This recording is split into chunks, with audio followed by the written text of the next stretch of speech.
ಮೈಸೂರಿನ ಮಹಾರಾಜ ಕಾಲೇಜಿನ ಪಕ್ಕದಲ್ಲಿರೋ ಗ್ರೌಂಡಲ್ಲಿ ಅಂತಾರಾಷ್ಟ್ರೀಯ ಗೃಹ ಬಳಕೆಯ ವಸ್ತುಗಳ ಪ್ರದರ್ಶನ ನಡೀತಾ ಇದೆ. ಗೃಹಶೋಭೆ 2024 ಅಂತೇಳಿ.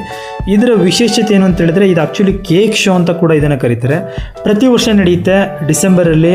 ಇಲ್ಲಿ ಡಾಲ್ಫಿನ್ ಅವರ ಕಡೆಯಿಂದ ಒಂದಷ್ಟು ಕೇಕ್ ಶೋವನ್ನು ಇಲ್ಲಿ ಆರ್ಗನೈಸ್ ಮಾಡಿರುವಂಥದ್ದು. ನೀವು ನೋಡ್ತಾ ಇದ್ದೀರಾ, ವೆರೈಟಿ ಮತ್ತು ಡಿಸೈನ್ ಕೇಕ್ಗಳನ್ನು ನೀವು ನೋಡಲಿಕ್ಕೆ ಸಿಗುತ್ತೆ. ತುಂಬ ಚೆನ್ನಾಗಿದೆ ಸ್ನೇಹಿತರೆ, ಅಟ್ರಾಕ್ಟಿವ್ ಆಗಿ ಒಂಥರ ಇಂಪ್ರೆಸಿವ್ ಆಗಿದೆ. ಮಕ್ಕಳನ್ನ ಕರ್ಕೊಂಡು ಹೋದ್ರೂ ಕೂಡ ಅವು ಲೈಕ್ ಮಾಡ್ತವೆ ಇದನ್ನ. ಜೊತೆಗೆ ನಿಮಗೇನಾದರೂ ಕೇಕು ಯಾವುದಾದ್ರು ಪ್ಯಾಟರ್ನ್ ಇಷ್ಟ ಆಗಿ ಅದನ್ನು ಬೇಕಿತ್ತು ಅಂತ ಹೇಳಿದ್ರೆ ನೀವು ಕೂಡ ಅದನ್ನು ಆರ್ಡರ್ ಮಾಡ್ಬೋದಾಗಿರುತ್ತೆ. ಡಾಲ್ಫಿನಿಂದ ನಿಮಗೆ ಡೆಲಿವರಿ ಸಿಗುತ್ತೆ. ನೋಡಿ, ಇಲ್ಲಿ ನೋಡ್ತಾ ಇದ್ದೀರಾ, ಗಿಟಾರ್ ಟೈಪಲ್ಲಿ ಕೇಕ್ ಇರುವಂಥದ್ದು.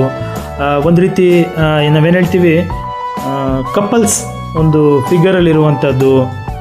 ವೆರೈಟಿ ತುಂಬ ಚೆನ್ನಾಗಿದೆ ಆ್ಯಕ್ಚುಲಿ ಇದು ಕೇಕ್ಗಳು ವೆರೈಟೀಸ್ ಇಲ್ಲಿ. ಹಾಗೆ ಡಾಲ್ಫಿನ್ ಅವರ ಶಾಪ್ ಕೂಡ ಇಲ್ಲಿದೆ. ನೀವು ಅವರ ಪ್ರಾಡಕ್ಟ್ಗಳನ್ನು ಇಲ್ಲಿ ಬೈ ಮಾಡೋದು